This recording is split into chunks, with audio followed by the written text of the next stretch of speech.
Hola mi gente, ¿cómo están? Sean todos ustedes bienvenidos a mi canal, su canal, Frankie Onela. Hoy tenemos un nuevo video, así que vamos allá.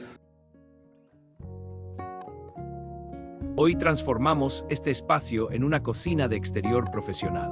Empezamos con la base de ladrillo, buscando nivelación perfecta. La clave está en la estructura. Aplicamos cemento y reforzamos con malla metálica para máxima resistencia.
Observen el detalle, dejamos los espacios exactos para las hornillas y el fregadero. El acabado con cerámica blanca no solo es estético, sino fácil de limpiar.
Instalamos el fregadero y las placas de cocción. Miren esa potencia, tenemos doble hornilla para caldos y una zona de parrilla ideal para asados. Este diseño es perfecto para tu casa o para emprender un negocio de construcción rústica. Es eficiente, elegante y muy rentable.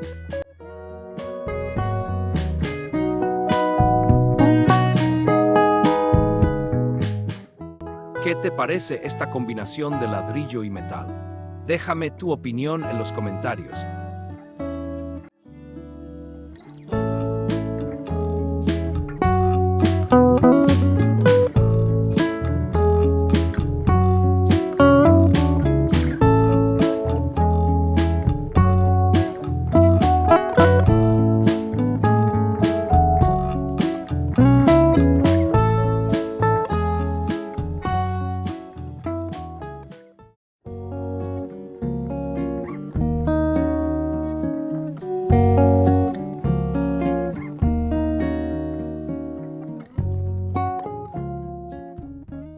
Pues si te gustó, yo que tú le daba un like, me suscribiera en este mismo momento para poder ver más cosas de Franquionela que no podrá ver en otra parte. Te espero en otro video. Bye bye.